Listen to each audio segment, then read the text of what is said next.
नमस्कार, शुभ सकाळ. सुंदरच्या दिवसाच्या सुंदरच्या शुभेच्छा. मी प्राजक्ता आपल्या एका नवीन ब्लॉगमध्ये तुमच्या सगळ्यांचं खूप मनापासून स्वागत करते. आज जवळपास 2 आठवड्यानंतर तुमच्याबरोबर ब्लॉग शेअर करते. खूप छान वाटतंय मला हे. जेव्हा मी वाक्य बोलते तेव्हाच मला खूप छान असं वाटतंय.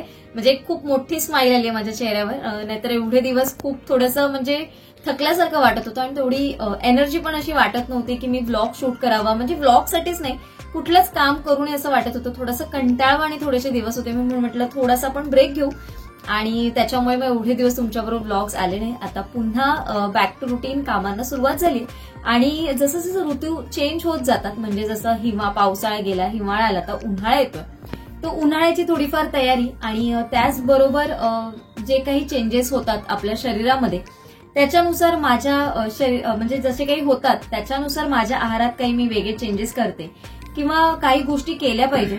त्या सगळ्या आजच्या व्हिडिओमध्ये मी तुमच्याबरोबर शेअर केले. तुम्ही याला उन्हाळ्याची तयारी देखील म्हणू शकता. म्हणजे मी तर तसंच म्हणते, कारण जसं मला वाटत होतं, जे खूप थकल्यासारखं वाटत होतं, एनर्जी लो वाटत होती, थोडंसं रिफ्रेश वाटण्यासाठी किंवा काय आपण वेगवेगळं करू शकतो अशा या सगळ्या गोष्टींचा विचार करून आजचा हा व्हिडिओ उन्हाळ्याचं रुटीन मधला आहे. म्हणजे उन्हाळ्याला सुरुवात झाली की आता काय करायचं आपल्याला, हे उन्हाळ्याची काही गोष्टी यातलं उन्हाळ्यासाठी नाही, तुम्ही प्रत्येक ऋतूमध्ये करू शकता. पण वेळेअभावी कधी कधी वेळ मिळत नाही. म्हणजे मी कितीही सकाळी असं म्हटलं की आपण ही गोष्ट सकाळी सकाळी करून मगच ऑफिसला जाऊ, पण काय होतं कधी कधी कितीही म्हटलं तरी खूप गडबड होते आणि त्या गोष्टी करता येत नाही. तर त्याचं थोडंसं प्रिपरेशन मी आधी करून ठेवलंय आणि तेच आजच्या व्लॉगमध्ये तुमच्याबरोबर शेअर करण्याचा प्रयत्न केलाय. आशा करते तुम्हाला आवडेल. तर चला व्लॉगला सुरुवात करूया. प्रत्येक ऋतूनुसार बाजारात फळं आणि भाज्या ह्या वेगवेगळ्या येत असतात. तर आता उन्हाळा अजून चालू देखील झालेला नाहीये, पण उन्हाळ्याच्या दृष्टीने मी माझ्या आहारामध्ये जे काही छोटे बेसिक बदल केलेले आहेत ते मी तुमच्याबरोबर शेअर करते. कारण काय झालं, गेले बरेच दिवस झाले मला खूप लो वाटत होतं. म्हणजे एनर्जी नाही, खूप थकवा आल्यासारखा वाटत होता आणि काही करण्याचीच इच्छा नव्हती. तर कुठेतरी आपल्या शरीराला कुठल्या गोष्टींची कमी जाणवते या गोष्टीचा थोडाफार विचार करून मी माझ्या थोड्याशा आहारामध्ये थोडेसे चेंजेस केलेले आहेत आणि थोडीफार ती उन्हाळ्याच्या दृष्टीने तुम्ही तयारी देखील म्हणू शकता. आता कलिंगडचं सीझन भरपूर आहे आणि कलिंगड हे उन्हाळ्यात खायला खूप चांगलं. त्याच्यामध्ये खूप पाण्याचा अंश असतो त्याच्यामध्ये की जे आपल्या शरीरासाठी खूप चांगलं असतं. तर हे ऑरेंज जे व्हिटॅमिन सी भरभरून असतं याच्यामध्ये, तर मी म्हटलं तर संत्र्यांचा सीझन थोडा संपत आलाय, तर आपण ते पण जोपर्यंत मिळतात आपल्याला तोपर्यंत ती आपल्या शरीरात गेलीच पाहिजे. तर सर्वात आधी आपण काय करायचं, एखादी सुट्टीचा दिवस असेल ना, तर आपण ना हे कलिंगड तुम्ही कापून ठेवलात ना सकाळीच उठल्या उठल्या की हे पूर्ण दिवसात खाल्लं जातं. पूर्ण दिवस पण नाही, जर कापलेलं असेल आणि जर एखाद्या सुट्टीच्या दिवशी जर तुम्ही कापून ठेवलात ना तर ते खाल्लं जातं, नाही तर ते खाल्लं जात नाही. आणि बऱ्याच वेळा ते फ्रीजमध्ये ठेवून खाणं तेवढं चांगलं देखील नसतं. म्हणजे हे माझं तरी म्हणणं आहे. आता तुम्ही कशा पद्धतीने खाता ते मला माहिती नाही, पण मी माझं एक मत दिलं की मला असं वाटतं मी जेव्हा आणते ना तेव्हाच अगदी छोट्या प्रमाणातच आणते, खूप जास्त असं मोठं घेऊन येत नाही. आणि शक्यतो ना मी गुरुवारच्याच दिवशी आणते आणि मी ते अख्खच्या अख्खं माझ्या ऑफिसमध्ये घेऊन जाते. आणि जसं मी म्हणते, माझ्याबरोबर असणाऱ्या माझ्या कलिग्स ज्या आहेत ज्यांच्या म्हणजे आमच्या टिफिनमध्ये आम्ही ज्या तिघीजणी एकत्र बसतो, आमच्या तिघींचाही उपवास असल्यामुळे ना ते एकत्र खाल्लं जातं आणि भरपूर खाल्लं जातं आणि मनसोक्त खाल्लं जातं आणि खूप बरं पण वाटतं की शरीराला थोडीशी एनर्जी पण मिळते त्याने सगळ्याला. तर तुम्ही अशा पद्धतीने जेव्हा तो कापून ठेवतो ना आपण, तेव्हा अशा पद्धतीच्या रॅपमध्ये तुम्ही जर तुम्ही ठेवलात तर त्याला पाणी पण सुटणार नाही त्याच्यामध्ये खूप जास्त. मग नंतर काय होतं, आपण जेव्हा ठेवतो ना तेव्हा ते साईडने त्यातलं पाणी टपकून टपकून तुम्ही जर डिश ठेवली असेल खाली किंवा पाणी ठेवलं असेल ना तर त्याच्यामध्ये ते जमा होतं. तर हे एक माझ्याकडनं टिप असेल तुमच्याकडे साठी की जर कोणी खात नसेल तर तुम्ही सुट्टीचा दिवस बघा आणि भरपूर असं एकदाच कापून ठेवा. थोड्या थोड्या वेळाने ते सगळेजण खाऊन संपवून टाकतात आणि थोडंसं तुम्ही थंड केलं तर ते अति चांगलं. म्हणजे ते पटकन खाल्लं जातं, पण जेवढं तुम्ही रूम टेम्परेचरवरचं खाल तेवढं अगदी चांगलं. तर आता जसं मी म्हणते, मला कुठेतरी लो वाटत होतं, त्याच्यासाठी मी थोडेसे या ज्या काही आहेत या गोष्टी तयार करून घेते. तर इथे बघा मी एक मोठं बीट घेतलेलं आहे. आता याचा मला ज्यूस करून प्यायचा आहे, पण ज्यूस मला रोज जमणारं नाहीये करायला. कारण मला असं वाटतं कुठेतरी फोलिक ऍसिड, व्हिटॅमिन सी हे आपल्या शरीरात गेलंच पाहिजे आणि जेवढं नॅचरल वेने जाईल तेवढं चांगलं. तसं मी माझ्या व्हिटॅमिन्स, फोलिक ऍसिड ह्या चालूच असतात, पण तरी सुद्धा मला असं वाटतं की याची पण गरज आहे. मी कधीतरी जेव्हा मला निवांत वेळ असतो संडेचा, तर एखाद्या संडेला वगैरे मी हे पिते, पण ते फार कमी होतं माझ्याकडनं, म्हणजे महिन्यातून 2दा किंवा 3दा अशाच वेळेस मी हे फक्त पिते. तर आता मी म्हटलं की त्याची खरंच मला गरज आहे, तर त्याच्यासाठी मी काय करू शकते, कारण रोज सकाळचं हे मला काही शक्य होणारं नाहीये. तर मी म्हटलं त्याच्यासाठी ही जी सगळी तयारी आहे ती आजच्या व्लॉगमधनं करते. तर थोडेसे इथे मी बीट घेतलेलं आहे, थोडेसे गाजर, थोडंसं आवळा आहे, थोडंसं आलं आहे, लिंबू आहे, त्याचबरोबर संत्री आहे. अशा वेगवेगळे म्हणजे तुम्हाला जसं पाहिजे तुम्ही हे सगळं मिक्स करून एकत्र ज्यूस बनवून पिऊ शकता, किंवा मग त्याचे क्यूब्स करून, जसं मी आज आईस क्यूब बनवून फ्रीजमध्ये स्टोअर करून ठेवणार आहे. तर ते माझ्यासाठी चांगलं आहे की रोज सकाळी आपण त्यातले 2 क्यूब टाकले, त्याच्यामध्ये थोडंसं पाणी मिक्स करा, किंवा गरम पाणी मिक्स करा, किंवा साधं आपलं पाणी मिक्स करा आणि तुम्ही ते पिऊ शकता सकाळी. तर याच्यामध्ये तुम्ही तुमचं आवडीनुसार प्रमाण ठेवू शकता. आता याच्यामध्ये मी काही खूप जास्त मला दिवस होईल असं एवढं पण नाही केलंय, कारण खूप जास्त दिवस फ्रीजमध्ये ठेवून देखील ते काय खाणार, म्हणून मग मी एक 7 ते 8 दिवस मला पुरतील एवढं मी बनवणार आहे. बघा, एक मोठं बीट घेतलंय मी, त्याच्यामध्ये 2 आवळे टाकलेले, अर्ध लिंबू टाकणार आहे मी, एक छोटासा आल्याचा तुकडा आणि 2 गाजर मी घेणार आहे. आणि हे ना सगळं छानपैकी ना आपण किसून घ्यायचं आहे व्यवस्थित. आणि जेवढं काय होतं, बऱ्याच वेळा आपण तुकडे करतो आणि आपल्याकडे काय माहिती ज्युसर अवेलेबल नसतो. तो ज्युसर आपल्याकडे अवेलेबल नसल्यामुळे ना त्याच्यामुळे तेवढं असं बारीक केलं जात नाही आणि आपल्याला ना ते सगळं पिळून आपल्याला घ्यावं लागतं. तर मला ना पिळून घ्यायचं नाहीये, म्हणजे मला सगळं आपल्या शरीरात जायला पाहिजे असा विचार करून आहे ना मी हे सगळं किसून घेते. आणि किसून जेव्हा आपण मिक्सरला हे बारीक वाटतो ना, तेव्हा त्याचं असं होतं की बऱ्याच वेळा ना ते सगळं आपल्या शरीरात जातं, कारण मग त्याच्यामध्ये एवढं असं काही गाळण्यासारखं असं उरतच नाही. पण जेव्हा आपण मिक्सरला न लावता ज्युसरला किंवा अख्ख्या फोडी करून जेव्हा आपण लावतो ना, तेव्हा आपल्याला त्या गाळून घ्याव्या लागतात आणि बऱ्याच वेळा त्या सारख्या सारख्या मिक्सरला आपल्याला जास्त फिरवाव्या लागतात. ते जास्त फिरवून मिक्सरला देखील त्याचा ज्यूस करणं पण काही चांगलं नाही. तर त्याच्यामुळे म्हणून मग मी ना किसून घेतलंय. आता हे जे संत्र होतं ते पण संत्रे पण मी 4 संत्री घेतलेली, छोट्या आकाराची तुम्ही बघू शकता, अगदी काही खूप मोठी अशी नाही. तर ही पण 4 घेतली आणि याच्या पण ना मी बिया फक्त काढून घेणार आहे, मी सोलून घेणार नाही. कारण बऱ्याच वेळा जेव्हा आपण संत्री किंवा मोसंबी मिक्सरला जेव्हा लावून ज्यूस करायला जातो ना, तेव्हा त्याचा रस आहे ना तो थोडा कडवट लागतो. तर याचा ज्यूस असं काही कडवट वगैरे लागत नाही. तुम्ही फक्त याच्यातला ना मधोमध त्याला चीर मारा आणि ज्यातल्या बिया आहेत ना त्या तुम्ही काढून घ्या. फक्त बिया जेव्हा येतात ज्यूस करताना त्याच्यामुळे थोडीशी टेस्ट त्याची कडवट अशी लागते. तर आता याच्यामुळे याची टेस्ट कडवट लागणार नाही. त्याच्यामुळे तुम्ही बघू शकता जेवढ्या मी मधोमध कापल्यामुळे ना बिया पण त्याच्या अख्ख्या राहिल्यात, कुठेही अशा काही कट पण झालेल्या नाहीयेत. आणि आपल्याला बऱ्यापैकी कळतात की बिया कुठे असतात, जेव्हा कापतानाच तिथे लागतात, तर आपण त्या यानेच कापायच्या.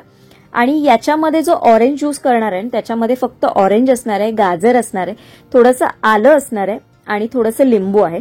आणि हा जो आहे बघा, हा हे आता जसं मी म्हटलंय तुम्हाला आपण बारीक चिरून घ्यायचं आणि याच्यामध्ये तुम्ही तुमच्या आवडीनुसार याचं प्रमाण कमी जास्त करू शकता. आता मला खूप बारीक नको हवं होतं, कारण मी छोटी जर किसणी वापरली असती ना तर त्याने अगदी बारीक बारीक झालं असतं आणि माझा बराचसा वेळ गेला असता. त्याच्यामुळे ना मी याच्यामध्ये थोडंसं मोठं मोठं किसून घेते. खूप मोठं असेल की ते पटकन बारीक पण लवकर होईल आणि मला वेळ पण जास्त लागणार नाही एवढं सगळं किसण्यासाठी. आता हे सगळं झाल्यानंतर मग आपण दोन्हीकडचं मी पहिलं सगळं तयार करून घेणार आहे आणि मग मी पुढच्या तयारीला लागणार आहे. हे माझं जे किसून झालंय ते मी आता साईडला ठेवते. आणि तुम्हाला आणि मला सगळ्यांनाच उन्हाळ्यात ताक प्यायला खूप आवडतं, पण ताकासाठी जो लागणारा मसाला आहे ना तो आपल्याला करायला अजिबात वेळ नसतो. म्हणजे निदान मला तरी सकाळी सकाळी ना कधी कधी असं वाटतं की अरे खूप वेळ जातो माझा, कारण मी शक्यतो एक दिवस ऍड करून ताक नेते उन्हाळ्यात, म्हणजे ऑफिसला जाताना, किंवा सचिनला पण देते मी. तर त्याचा मसाला आपण तयार करून ठेवणार आहोत. तर इथे मी थोडासा पुदिना घेतलेला आहे, कोथिंबीरीच्या निम्मा तुम्ही पुदिना घ्या, थोडंसं आलं घेतलंय, मिरची घेतली, त्याच्यामध्ये थोडंसं जिरं टाकलंय मी आणि त्याच्यामध्ये कोथिंबीर घेतली. आता याच्यामध्ये जे आपलं काळं मीठ असतं ते आपण याच्यामध्ये थोडंसं टाकणार आहोत, म्हणजे तुम्ही तुमच्या चवीनुसार टाका किंवा तुम्ही साधं मीठ टाकलं तरी चालेल. आणि याचा हिरवा रंग तसाच थोडासा टिकावा म्हणून मी याच्यामध्ये ना थंड पाणी टाकणार आहे. हे सगळं छानपैकी काढून घेणार आहे मी आणि आता हे साईडला ठेवून घेते. आणि याचा हा मसाला कसा म्हणजे आपण वापरायचा किंवा कशा पद्धतीने स्टोअर करायचा ते पुढे सांगते. तर इथे आवळा घेतलेला आहे बघा, आणि आवळे मी 2च घेतलेत, कमी घेतलेत आवळे, कारण आवळ्यापासून मला अजून एक पदार्थ तयार करायचा आहे, त्याच्यामुळे मी आवळा कमीच घेतलाय. तर इथे आवळा आहे, गाजर आहे, त्याच्यानंतर बीट आहे, थोडासा लिंबाचा रस टाकलेला आहे, मी अर्ध्या लिंबाचा रस टाकलेला आहे याच्यामध्ये. तुम्हाला काळं मीठ आवडत असेल तर तुम्ही काळं मीठ टाका, किंवा मग साधं मीठ टाकलं तरी चालेल. याच्यामध्ये थोडंसं पाणी टाकायचं, खूप जास्त तुम्ही पाणी टाकू नका. अगदी आपल्याला खूप पातळ याचा ज्यूस करायचा नाही. जर तुम्ही रोजच पिणार असाल तर तुम्ही याचा ज्यूस करून रोज प्यालात तरी देखील खूप आपल्या शरीरासाठी खरंच चांगला आहे. पण मला वेळ नाहीये, त्याच्यामुळे मी याचे आईस क्यूब तयार करून ठेवणार आहे. तर आईस क्यूब तयार करण्यासाठी मला त्याचा सगळ्याचाच वापर करायचा, मी याच्यामध्ये काहीच गाळून घेणार नाहीये. तर अशा पद्धतीने बघा हे तयार झालेलं आहे, आणि मी ना हे आता एका भांड्यामध्ये काढून घेणार आहे.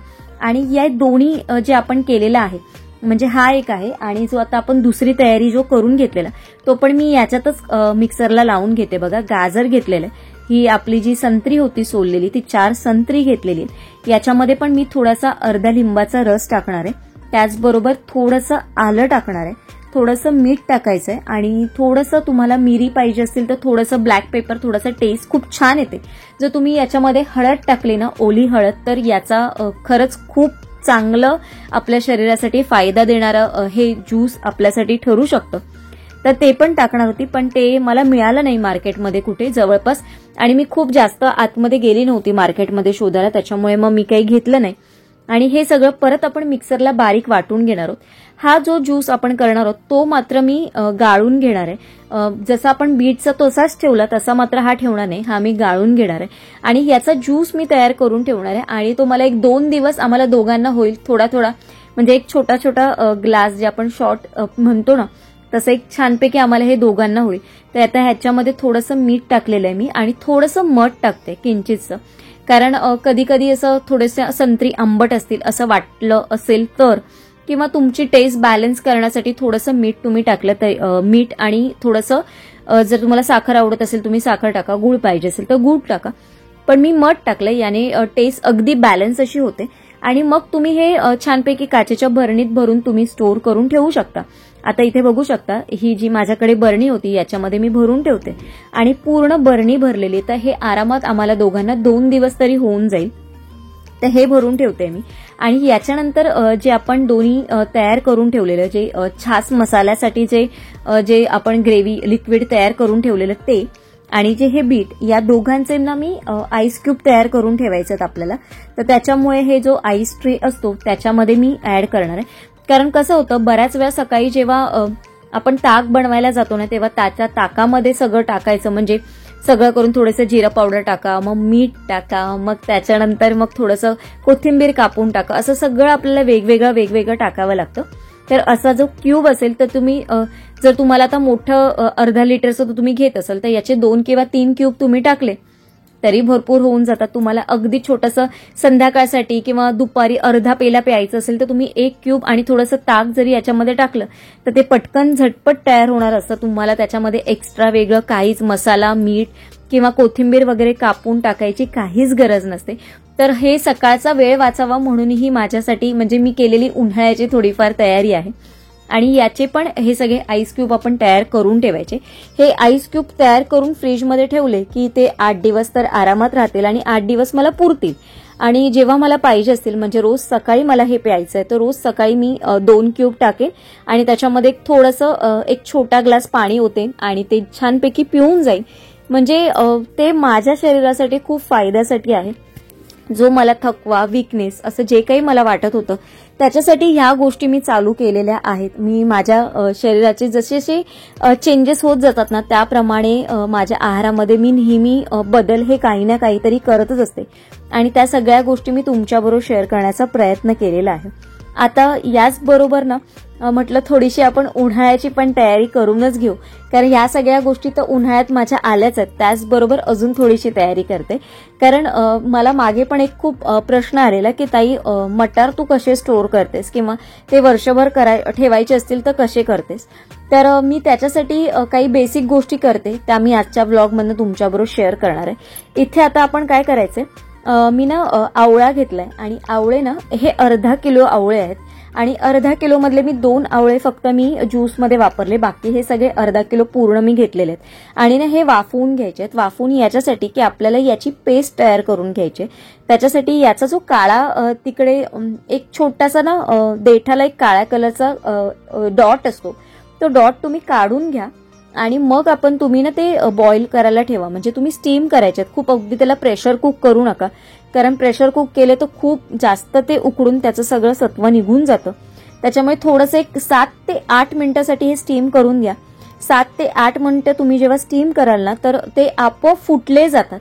फुटले गेले की समजायचं की आपले आवळे तयार झालेले. आवळा कॅन्डीची जशी रेसिपी आपण करतो तशाच पद्धतीची ही एक साधी सिंपल आणि झटपट होणारी रेसिपी आहे.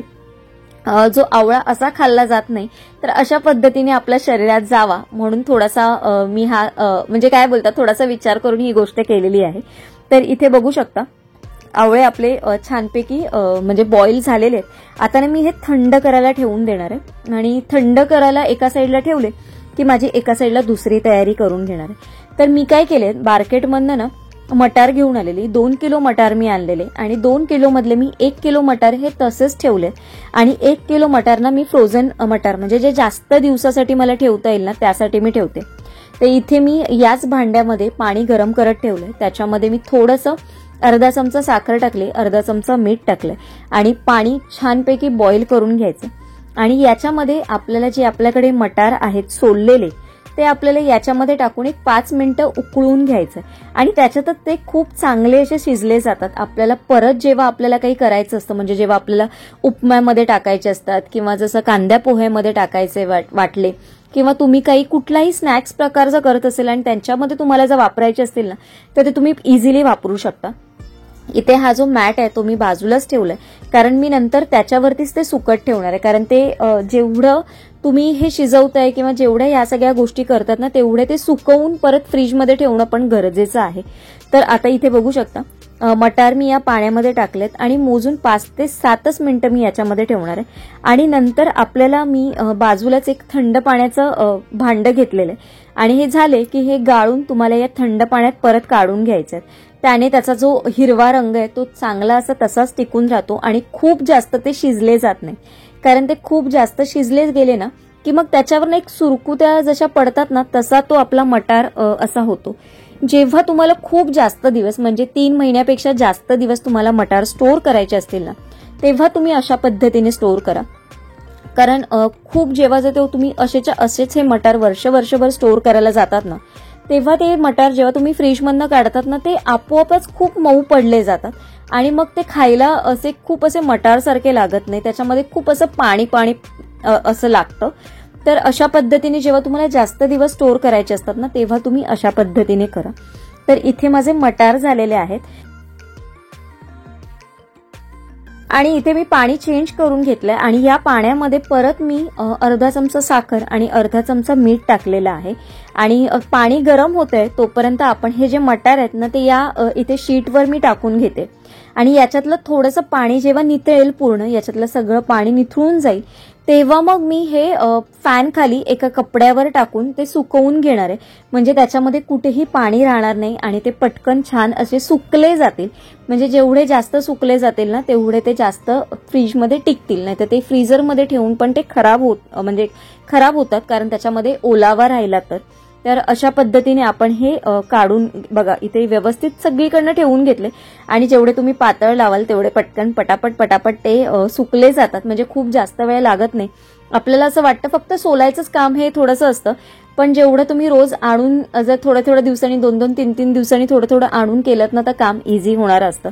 तर तशाच पद्धतीने मी इथे मटार पण घेतलाय बघा आणि मटार पण मी याच्यामध्ये 5 मिनिटासाठी बॉईल करून घेणार आहे. मटार पण तुम्ही जसा बॉईल केला तसा हा कॉर्न जर तुम्ही बॉईल करून घेतलात ना तर तो पण फ्रीजमध्ये तुम्ही आरामात वर्षभर स्टोअर करू शकता आणि हा पण तुम्ही डायरेक्ट मग खाऊ शकता. म्हणजे तो तुम्हाला त्याचा पिझ्झा बनवा, मग तुम्हाला उपमा करायचा आहे, तुम्हाला पोह्यामध्ये टाकायचं आहे किंवा आपल्याला बऱ्याच वेळा सँडविच करायचं असतं किंवा बऱ्याच वेळा नुसतं असं वाटलं की आपल्याला काहीतरी चटपटीत खावंय तर हे फक्त काढा, 1-2 मिनिटासाठी गरम करा किंवा नुसतं असं पॅनवरती गरम करून घ्या पटकन हे संध्याकाळसाठी खायला पण खूप छान होऊन जातात. हे पण आपण तसंच करणार आहोत. 5 मिनिटानंतर मी थंड पाण्यात काढून घेतलंय आणि परत ते थंड पाण्यामध्ये जेव्हा आपण काढतो ना तेव्हा त्याचा कलर आणि त्याची जी शिजण्याची जी प्रक्रिया असते ती तिथे स्टॉप होते. आणि आता इथे संध्याकाळ होत आली, तर संध्याकाळ होते तर मी एका साईडला सचिनला चहा पण ठेवते. आणि हे पण बघू शकता माझे मटार मी आता खाली ठेवले, म्हणजे जे पाण्याखाली सुकण्यासाठी. तर तोपर्यंत इथे माझे कॉर्न पण तयार झालेत बघा. आणि तुम्ही बघू शकता कलर याचा ना थोडाफार चेंज झालेला आहे.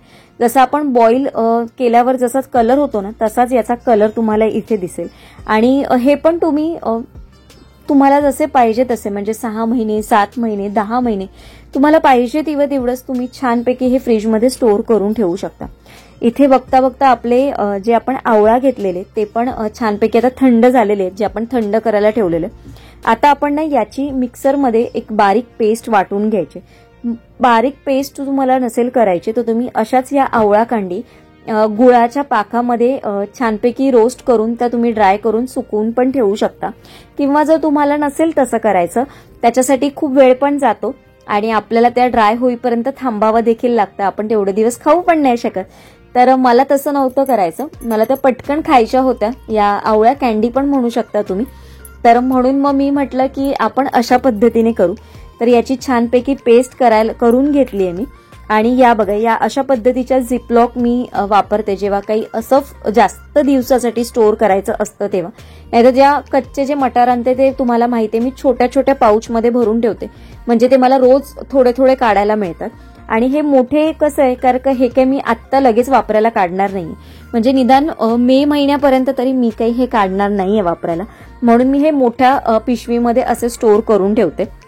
आणि याच्यामध्ये जसे मटार ठेवलेत त्याच पद्धतीने मी याच्यामध्ये जे आपले मक्याचे जे दाणे आहेत ना ते पण अशाच पद्धतीने ठेवणार आहे.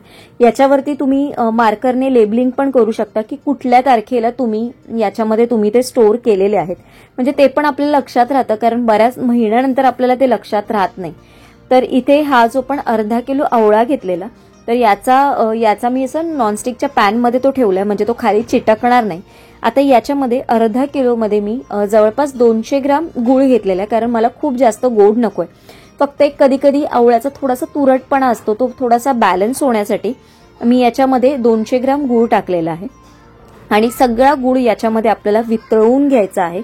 आणि याच्यामध्ये तुम्हाला चवीनुसार थोडंसं मीठ टाकायचंय, थोडीशी लाल मिरची पावडर टाकायची, थोडंसं जिरा पावडर तुम्हाला पाहिजे असेल तर तुम्ही जिरा पावडर पण टाकू शकता. पण मी जिरा पावडर न टाकता इथे काळं मीठ टाकलेलं आहे आणि थोडीशी लाल मिरची पावडर टाकली. आणि हे सगळं आपल्याला छानपैकी एकजीव करून घ्यायचंय, म्हणजे याचा जिथपर्यंत ना छान असा एकत्र गोळा होत नाही ना तोपर्यंत याच्यातलं आपल्याला सगळं पाणी आटवून घ्यायचंय. त्याच्यामुळे ही जी आवळा कॅन्डी आहे ती जास्तीत जास्त दिवस टिकते. आता मटार पण मी जसं स्टोअर केला तशाच पद्धतीने कॉर्न देखील मी अशाच पद्धतीने स्टोअर करते. ही पिशवी याच्यासाठी खूप मोठी आहे, पण मी आज फक्त एकच कॉर्नचं केलेलं आहे आणि मी उद्या अजून एक कॉर्नचं असं स्टोअर करून ठेवेल, म्हणजे ही पिशवी माझ्याकडे बऱ्यापैकी भरून जाईल. आणि हे काही खूप कॉर्न जास्त यूज होत नाही, मटार तरी जास्त यूज होतात पण काही कॉर्न जास्त यूज होत नाही. मी कधीतरी अगदीच काही खावंसं वाटलं किंवा सँडविच वगैरे इन्स्टंट असं काही खावंसं वाटलं ना तरच याचा वापर होतो, नाही तर काही खूप जास्त असा वापर होत नाही. पण ते पावसात वगैरे आपल्याला मिळत नाही, त्याच्यासाठी हा चांगला ऑप्शन असतो, म्हणून हे स्टोअर करून ठेवावे आपण नेहमी. आणि पावभाजी वगैरे या सगळ्या गोष्टी असतात ना, ज्या मटारची टेस्ट येते ना ते आपण कडधान्यामधले जे मटार भिजत घालतो हिरवे वाटाणे त्याला खरंच येत नाही. त्याच्यामुळे असं काहीसं स्टोअर करून ठेवलेलं असेल ना तर त्याची टेस्ट खरंच खूप छान येते तशी. तर इथे बघू शकता हे बघा मी बऱ्यापैकी सगळं पाणी याच्यातलं आटवून घेतलेलं आहे. आणि आता आपण ना हे एका प्लेटमध्ये काढून घेऊ आणि पूर्णपणे ना हे मिश्रण गार व्हायला द्यायचं आपल्याला, खूप थंड म्हणजे पूर्णपणे थंड व्हायला द्यायचं. मला असं वाटत होतं मी जेव्हा घेतलं ना तेव्हा थोडंसं किंचितसं कुठे कुठे कोमट होतं, म्हणून मी ना त्याच्यामध्ये परत थोडंसं पूर्ण त्याला ते पसरवलं आणि खूप अजून थोडा वेळ थंड होण्यासाठी मी ठेवून दिलं. आता या ज्या कॅन्डी आपण करणार आहोत ना याच्यामध्ये ना थोडीशी पिठी साखरपेक्षा थोडीशी जाडसर अशी जी साखर असते ना, जशा चिंचेच्या गोळ्या वगैरे मिळतात ना तशा पद्धतीची आपण ही कॅन्डी करणार आहोत ना, तर ते घोळवण्यासाठी तशी साखर असली असती तर छान वाटलं असतं. पण माझ्याकडे ती नव्हती आणि करायला पण मी थोडासा कंटाळा केला. मी म्हटलं जी आहे तीच मी पिठी साखर याच्यामध्ये वापरते. तर अशा पद्धतीने आपण हे हातावरती तुम्हाला ज्या साईजचे पाहिजे त्या साईजचे गोळे करून घ्यायचे आणि मग ते साखरेचा हा जो आपण पूड केलेली आहे याच्यामध्ये मस्तपैकी घोळवून घ्या तुम्ही आणि छान अशी आपली ही आवळा कांडी पटकन तयार होते. रोज सकाळी जाताना एक तोंडात टाकली तरी खूप छान ऑप्शन आहे. म्हणजे आवळा निदान त्यानं म्हणजे तसा खाल्ला जात नाही तर असा खाल्ला म्हणजे जातो आपल्या शरीरात. कारण तसा जेव्हा आपण खातो तेव्हा तो मग कधी कधी तुरट लागतो, कधी खाण्याची इच्छा नसते किंवा काहीतरी थोडंसं चटपटीत पण खावंसं वाटत असतं. तर म्हणून मी हा ऑप्शन माझ्यासाठी तयार केलेला आहे. तुम्हाला पण आवडला असेल तर तुम्ही नक्की करून बघा. कारण आवळ्यामध्ये भरपूर प्रमाणात व्हिटॅमिन सी भरपूर प्रमाणात असतात आणि आपल्या केसांसाठी म्हणा, आपल्या शरीरासाठी म्हणा, हा आवळा, गाजर या सगळ्या गोष्टी खूप चांगल्या असतात. आणि मी आता ते काय बोलतात ना, प्रिझर्व करून सगळ्या गोष्टी करते. म्हणजे वेळेअभावी मी त्या सगळ्या गोष्टी करते. पण तुम्ही या जर गोष्टी रोजच आपल्या शरीरात म्हणजे त्याचा उपयोग केलात, म्हणजे आहारात समाविष्ट केलात, तर त्याचा फायदा तुम्हाला, तुमच्या फॅमिलीला, सगळ्यांनाच हा होणारा असेल. तर मला जेव्हा जेव्हा जमतं ना तेव्हा मी त्या गोष्टी ताज्या करूनच खाते. पण जेव्हा कधी कधी वेळेअभावी थोडंसं मला मुश्किल असतं त्यावेळेस मी अशा गोष्टी नेहमी करण्याचा प्रयत्न करते. पण त्या सगळ्या गोष्टींना शरीरात म्हणजे गेल्या पाहिजेत याचा विचार तर माझ्या डोक्यात नेहमी असतोच असतो. तर या ज्या कॅन्डी तयार झाल्यात ना त्या भरून कशा ठेवायच्या, कारण त्या परत चिपचिप होणार. कारण साखरेला परत पाणी सुटलं तर मग काय. तर माझ्याकडे हा जो ट्रान्सपरंट जो फॉईल पेपर असतो, क्लीन रॅपचा जो पेपर असतो, त्याच्यामध्ये बघा मी अशा पद्धतीने या रॅप करून ठेवते. आणि जशा आपल्याला बाहेर मिळतात ना आवळा कॅन्डी म्हणण्यापेक्षा इमली कॅन्डी किंवा जो आंबा कॅन्डी वगैरे आपल्याला मिळतात ना, खट्टा मिठा कैरीच्या ज्या मिळतात, तर तशा पद्धतीच्याच या आहेत. आणि छानपैकी बर्नीमध्ये भरून ठेवल्या आणि समोरच राहिल्या ना की कधीही आपण तोंडात टाकू शकतो. आणि हा खूप चांगला ऑप्शन आहे बघा आवळा कॅन्डीचा. तर इथे आपले हे आईस क्यूब पण तयार झालेले आहेत आणि अशा पद्धतीने मी हे या पॅकेटमध्येच ते भरून ठेवते. तुम्ही डब्यामध्ये भरून ठेवा किंवा मग अशा प्लास्टिकच्या पाऊचमध्ये भरून ठेवा. तुम्हाला जेव्हा पाहिजे तेव्हा तुम्ही काढा आणि मग तुम्ही ते पाण्यामध्ये टाकून रोज सकाळी पिऊ शकता. तर इथे हे झालं. त्याचबरोबर जे आपण ताकासाठी पण ठेवलेले ना ते पण बघा मी अशा पद्धतीने फ्रीज करून ठेवणार आहे. म्हणजे ते पण सकाळी तुम्ही ताकामध्ये एक टाकलं तरी भरपूर होऊन जातं. आणि ते खूप छान दिसत आहेत बघा आवळा कॅन्डी. तुम्हाला कशा वाटल्या मला नक्की कमेंट करून सांगा. आणि आजच्या व्हिडिओमधनं मी थोड्याशा काही बेसिक गोष्टी आहेत ज्या मी माझ्या आहारामध्ये चेंजेस केलेले आहेत, त्याच सगळ्या मी तुमच्याबरोबर शेअर करण्याचा प्रयत्न केलाय.